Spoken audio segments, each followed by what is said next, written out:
Hello મિત્રો, કેમ છો? બધા મજામાં મજામાં રહીશો. આજ પાછળનો તમે બેકગ્રાઉન્ડ જોઈને તમને ખબર જ પડી ગઈ છે કે આજ બધાને જળ બંબાકાર થાય છે. વરસાદ એટલે ભાઈ બહુ કર્યો ભલે આવતો આય મહારાજ આય.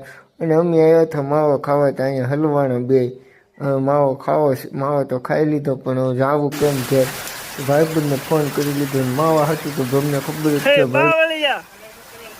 મારે આટલું આવ્યો હતું વિશાલ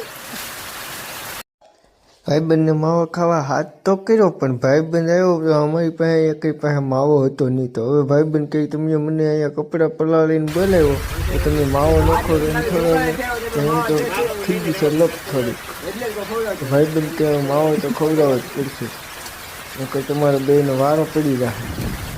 તો જુઓ મિત્રો, આજ તો એટલો જળબંબાકાર ને મુસળધાર એવો વરસાદ વરસ્યો ને અમારી નદી બે કાંઠે આવી ગઈ છે. આંબળી નદી બે કાંઠે એટલી આવી, એટલી નદીને કાંઈ રોડ સુધી આમ જુઓ તમે, રોડ સુધી પાણી પૂગી ગયું છે. અને આ બાજુ તમે જુઓ, અહીંયા રસ્તો છે ને અહીંયા લીમડાની બાજુમાં પાણી આવી ગયું. આ રસ્તાની ઉપરથી અત્યારે પાણી શરૂ થઈ ગયું છે. અત્યારે ઓલે કાંઠે જવાય એમ છે નહીં.